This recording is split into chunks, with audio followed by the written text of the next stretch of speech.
10 ಆದಮೇಲೆ 10 to 30 ಇದೆ. 10 to 30 ಅಂದರೆ 30ಗೂ 10ಗೂ ಇರೋಂಥ ಡಿಫ್ರೆನ್ಸ್ ಎಷ್ಟು 20. ಓಕೆನಾ? 30ಲಿ 10 ಲೆಸ್ ಮಾಡಿದ್ರೆ ನಿಮಗೆ 20 ಸಿಗುತ್ತೆ. ಯಾವಾಗಲೂ ಅಪ್ಪರ್ ಲಿಮಿಟಲ್ಲಿ ಲೋಯರ್ ಲಿಮಿಟ್ ಲೆಸ್ ಮಾಡಬೇಕು.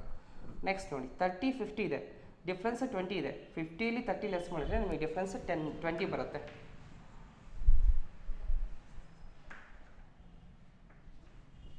ನೆಕ್ಸ್ಟ್ 50 60, 60 50ಗೂ ಡಿಫ್ರೆನ್ಸ್ ಎಷ್ಟಿದೆ 10 ಇದೆ. ನೆಕ್ಸ್ಟ್ 60 65ಗೂ ಡಿಫ್ರೆನ್ಸ್ ಎಷ್ಟಿದೆ 5 ಇದೆ.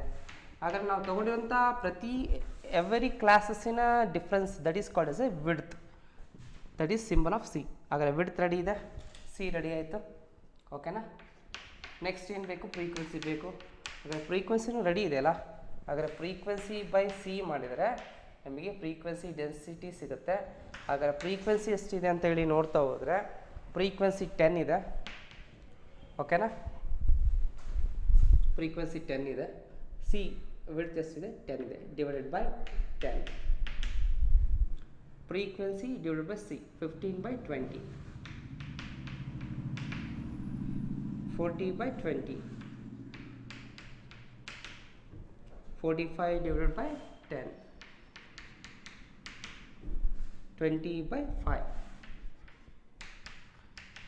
ಈ ರೀತಿ ನೀವು ಡಿವೈಡ್ ಮಾಡ್ತಾ ಹೋದಾಗ ಫ್ರೀಕ್ವೆನ್ಸಿ ಪರ್ ಯೂನಿಟಲ್ಲಿ ನೋಡ್ತಾ ಹೋಗ್ಬೋದು. ಆನ್ಸರ್ಸ್ಗಳು 1 0.75 2 ನೆಕ್ಸ್ಟ್ 4.5 ಲಾಸ್ಟ್ 4. ಕ್ಯಾಲ್ಕುಲೇಟರ್ ಯೂಸ್ ಮಾಡಿಕೊಂಡು ನೀವು ಡಿವೈಡ್ ಮಾಡಿ, ಇಲ್ಲ ನೀವು ಭಾಳ ಶಾರ್ಪ್ ಇದ್ದರೆ ಹಾಗೆ ಡಿವೈಡ್ ಮಾಡಿ, ನಿಮಗೆ ಆನ್ಸರ್ಸ್ಗಳು ಸಿಗ್ತಾ ಹೋಗುತ್ತೆ. ಈ ಆನ್ಸರ್ ನೋಡಿದಾಗ ಒನ್ ಯೂನಿಟಿಗೆ ಫ್ರೀಕ್ವೆನ್ಸಿ ಎಷ್ಟಿದೆ ಅಂತೇಳಿ ನಾವು ಈ ರೀತಿ ನೋಡ್ಬೋದು. ಇದು ಫ್ರೀಕ್ವೆನ್ಸಿ ಡೆನ್ಸಿಟಿ ಕಾನ್ಸೆಪ್ಟ್. ಇದು ಪ್ರಾಬ್ಲಮ್ಸಲ್ಲಿ ಅಷ್ಟು ಜಾಸ್ತಿ ಇಲ್ಲೂ ಬರೋಲ್ಲ, ಎಲ್ಲೋ ಒಂದು ಎರಡು ಕೇಸಲ್ಲಿ ನಾವು ಸ್ಟಡಿ ಮಾಡ್ತೀವಿ. ಆದರೂ ಫ್ರೀಕ್ವೆನ್ಸಿ ಡೆನ್ಸಿಟಿ ಅಂದರೆ ಏನೋ ಮುಂದಿನ ಒಂದು ಫರ್ದರ್ ಸ್ಟಡಿಗೋಸ್ಕರ ನಾವು ಬೇಸಿಕ್ ಕಾನ್ಸೆಪ್ಟ್ನ ಅರ್ಥ ಮಾಡ್ಕೊಳ್ಳೇಬೇಕು. This is frequency density. ಹಾಗಾದ್ರೆ ಫ್ರೀಕ್ವೆನ್ಸಿ ಡೆನ್ಸಿಟಿ ಆದಮೇಲೆ ನೆಕ್ಸ್ಟ್ ರಿಲೇಟಿವ್ ಫ್ರೀಕ್ವೆನ್ಸಿ ನೋಡ್ತಾ ಹೋಗ್ಬೇಕು.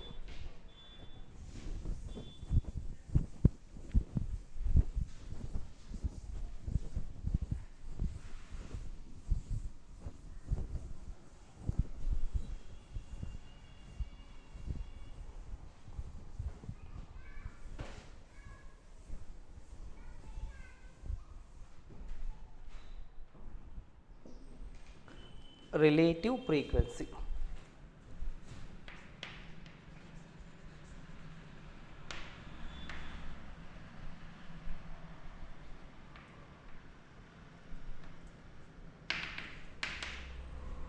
Relative frequency.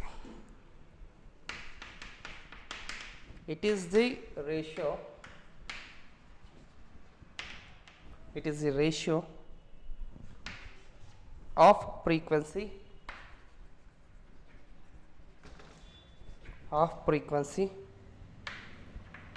of the value of the variable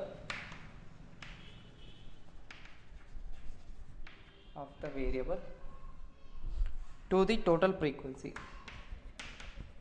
to the total frequency, that is relative frequency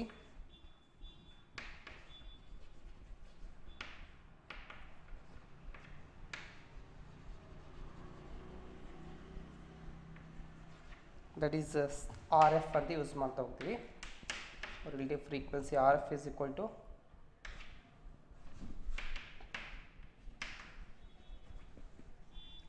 frequency of the value of the variable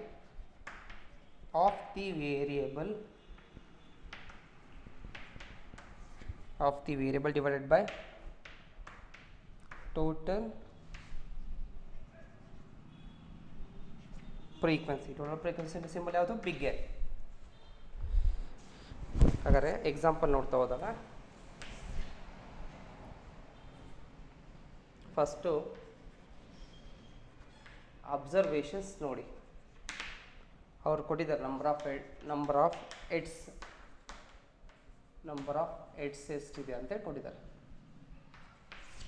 2 head 1 head 0 head total. Next frequency ಗೊತ್ತಲ್ಲ, frequency symbol ಏನು small F, frequency symbol ಏನು small F. 1 2 1 total ಎಷ್ಟಿದೆ 4 ಇದೆ. ನಮಗೆ ಬೇಕಾಗಿರೋದು ಯಾವುದು relative frequency.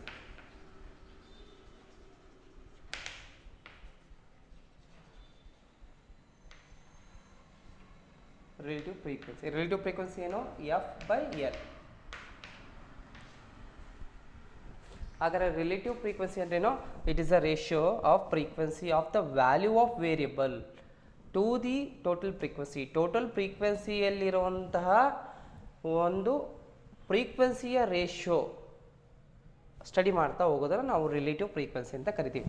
Total ಫ್ರೀಕ್ವೆನ್ಸಿಗೆ particular ಕ್ಲಾಸಲ್ಲಿರೋ ವೇರಿಯಬಲ್ಲಿನ value of ಫ್ರೀಕ್ವೆನ್ಸಿಗೆ ನಾವು compare ಮಾಡಿದಾಗ, ಸ್ಟಡಿ ಮಾಡಿದಾಗ, ಕಂಪೇರ್ ಅನ್ನೋದಕ್ಕಿಂತ ಸ್ಟಡಿ ಮಾಡಿದಾಗ ಸಿಗುವಂಥ ಒಂದು ರೇಷಿಯೋನ ನಾವು ರಿಲೇಟಿವ್ ಫ್ರೀಕ್ವೆನ್ಸಿ ಅಂತ ಕರಿತೀವಿ. ಹಾಗಾದ್ರೆ ರಿಲೇಟಿವ್ ಫ್ರೀಕ್ವೆನ್ಸಿ ಒಬ್ಟೈನ್ ಮಾಡಬೇಕಂದ್ರೆ frequency of the value of variable. So ಹಾಗಾದರೆ ವೇರಿಯಬಲ್ ವ್ಯಾಲ್ಯೂ ಫ್ರೀಕ್ವೆನ್ಸಿ ಎಷ್ಟಿದೆ ಅಂತೇಳಿ ಎಕ್ಸಾಂಪಲ್ ಇದೇ ಫ್ರೀಕ್ವೆನ್ಸಿ ವೇರಿಯಬಲ್ ವ್ಯಾಲ್ಯೂಗಳಾಗುತ್ತೆ. ಹಾಗಾದರೆ ಆ ವೇರಿಯಬಲ್ ವ್ಯಾಲ್ಯೂ ಫ್ರೀಕ್ವೆನ್ಸಿಗಳನ್ನ ನಾವು ಟೋಟಲ್ ಫ್ರೀಕ್ವೆನ್ಸಿಗೆ ನಾವು ಡಿವೈಡ್ ಮಾಡಿದಾಗ ರಿಲೇಟಿವ್ ಫ್ರೀಕ್ವೆನ್ಸಿ ಬರುತ್ತೆ. ಎಕ್ಸಾಂಪಲ್ ಈಗ ಇಲ್ಲಿ ಕೊಟ್ಟಿರುವಂಥದ್ದು ಫಾರ್ಮುಲಾ ಪ್ರಕಾರ ವ್ಯಾಲ್ಯೂ ಆಫ್ ದ ವೇರಿಯಬಲ್ ಅಂತ ಹೇಳಿದ್ದಾರೆ. ವ್ಯಾಲ್ಯೂ ಆಫ್ ದ ವೇರಿಯಬಲ್ ಅಂತ ಬಂದಾಗ first value of the variable ಅಂತ ಬಂದರೆ ಇದೇ ವೇರಿಯಬಲ್. ಈ ವೇರಿಯಬಲ್ಗಳಿಗಿರುವಂಥ ವ್ಯಾಲ್ಯೂ ಇದು ವೇರಿಯಬಲ್ ಅಲ್ವಾ, ಈ ವೇರಿಯಬಲ್ಗಿರುವಂಥ ವ್ಯಾಲ್ಯೂವೇ ಫ್ರೀಕ್ವೆನ್ಸಿ. ಸೊ ಈ ಫ್ರೀಕ್ವೆನ್ಸಿ ಎಷ್ಟಿದೆ 1 ಇದೆ. ಈ ಫ್ರೀಕ್ವೆನ್ಸಿನ ಟೋಟಲ್ ಫ್ರೀಕ್ವೆನ್ಸಿ 4. ಟೋಟಲ್ ಫ್ರೀಕ್ವೆನ್ಸಿ ಅಂದರೆ ಟೋಟಲ್ ವ್ಯಾಲ್ಯೂ ಆಫ್ ಫ್ರೀಕ್ವೆನ್ಸಿ. ಈ ಫ್ರೀಕ್ವೆನ್ಸಿ ಟೋಟಲ್ ಮಾಡಿ ಟೋಟಲ್ ಫ್ರೀಕ್ವೆನ್ಸಿ ಆಗುತ್ತೆ 4 ಆಗುತ್ತೆ. ಹಾಗಾದರೆ 1/4 2/4 1/4 ಈ ರೀತಿಯಾಗಿ ಇಂಡಿವಿಜುವಲ್ ಕ್ಲಾಸಲ್ಲಿ ಇರುವಂತಹ ಫ್ರೀಕ್ವೆನ್ಸಿಗಳನ್ನು ಟೋಟಲ್ ಫ್ರೀಕ್ವೆನ್ಸಿಗೆ ಡಿವೈಡ್ ಮಾಡಿದಾಗ ಬರುವಂತಹ ವ್ಯಾಲ್ಯೂಸ್ ಇದೆ 0.25 0.50 0.25. ಈ ಟೋಟಲ್ ವ್ಯಾಲ್ಯೂ 1ಗೆ ಇರುತ್ತೆ ಈಕ್ವಲು. ಈ ವ್ಯಾಲ್ಯೂನ ನಾವು ರಿಲೇಟಿವ್ ಫ್ರೀಕ್ವೆನ್ಸಿ ಅಂತೇಳಿ ಕರಿತಾ ಹೋಗ್ತೀವಿ. ಸೊ ಹಾಗಾದರೆ ಅರ್ಥ ಆಯಿತು ಅಂತ ಅಂದ್ಕೊಂಡಿದ್ದೀನಿ. ರಿಲೇಟಿವ್ ಫ್ರೀಕ್ವೆನ್ಸಿ ಅಂದರೆ ಏನು? It is A ratio of the frequency of the value of the variable to the total frequency. It is called as a relative frequency. ಹಾಗಾದರೆ ಇಲ್ಲಿಗೆ ನಾವು ಕಂಟಿನ್ಯೂಯಸ್ ಫ್ರೀಕ್ವೆನ್ಸಿಗೆ ಒಂದು ಪ್ರಾಬ್ಲಮ್ಸ್ಗಳನ್ನ ನೋಡೋದಕ್ಕಿಂತ ಮೊದಲೇ ಅದಕ್ಕೆ ರಿಲೇಟೆಡ್ ಇರೋಂತಹ ಕೆಲವು ಬೇಸಿಕ್ ಕಾನ್ಸೆಪ್ಟ್ಸ್, ರೇಂಜ್ ಅಂದರೆ ಏನು, ಕ್ಲಾಸ್ ಅಂದರೆ ಏನು, ಕ್ಲಾಸ್ ಲಿಮಿಟ್ಸ್, ಮತ್ತು inclusive class, exclusive class, conversion factor, open-end classes, midpoint, width of the class, number of classes, cumulative classes, frequency density, relative frequency, total ನೋಡಿ 13 ಸಬ್ ಕಾನ್ಸೆಪ್ಟ್ಸ್ಗಳನ್ನು ಸ್ಮಾಲ್ ಕಾನ್ಸೆಪ್ಟ್ಗಳನ್ನು ನಾವು ಅರ್ಥ ಮಾಡ್ಕೋಬೇಕಾಯಿತು. ಇದೆಲ್ಲ ಅರ್ಥ ಆದಮೇಲೆ ನೆಕ್ಸ್ಟು ನಾವು ಯಾವ ರೀತಿ ಕಂಟಿನ್ಯೂಯಸ್ ಫ್ರೀಕ್ವೆನ್ಸಿನ ಫಾರ್ಮೇಷನ್ ಮಾಡಬೇಕಂತ ಕಲಿಬೇಕು. ಇದು ಅರ್ಥ ಮಾಡ್ಕೊಳ್ಳಿ, ಎಲ್ಲದು ಇಂಪಾರ್ಟೆಂಟು. ಇದಾದಮೇಲೆ ನೆಕ್ಸ್ಟ್ ಕ್ಲಾಸಲ್ಲಿ ಪ್ರಿನ್ಸಿಪಲ್ಸ್ ಆಫ್ ಕ್ಲಾಸಿಫಿಕೇಷನ್. ಈಗ ನಾವು ಸ್ಟಡಿ ಮಾಡ್ತಿರೋದು ಯಾವುದು ಟಾಪಿಕ್ಕು? ಕ್ಲಾಸಿಫಿಕೇಷನ್ ಟಾಪಿಕಲ್ಲಲ್ವಾ. ಹಾಗಾದರೆ ಕ್ಲಾಸಿಫಿಕೇಷನ್ನ ನಾವು ಮಾಡಬೇಕಾದ್ರೆ ಏನು ಪ್ರಿನ್ಸಿಪಲ್ಸ್ಗಳನ್ನು ಹಿಡ್ಕೊಂಡು ನಾವು ಕ್ಲಾಸಿಫಿಕೇಷನ್ ಮಾಡಬೇಕು ಅಂತೇಳಿ ಥಿಯರಿ ಇದೆ. ಸೊ ಇದನ್ನು ನೆಕ್ಸ್ಟ್ ಕ್ಲಾಸಲ್ಲಿ ನಾವು ನೋಡ್ತಾ ಹೋಗೋಣಂತೆ. ಸೊ ಇಲ್ಲಿಗೆ ನಾನು ಇವತ್ತಿನ ಕ್ಲಾಸ್ನ ಸ್ಟಾಪ್ ಮಾಡ್ತಾ ಇದ್ದೀನಿ. Thank you for watching this class. Thank you.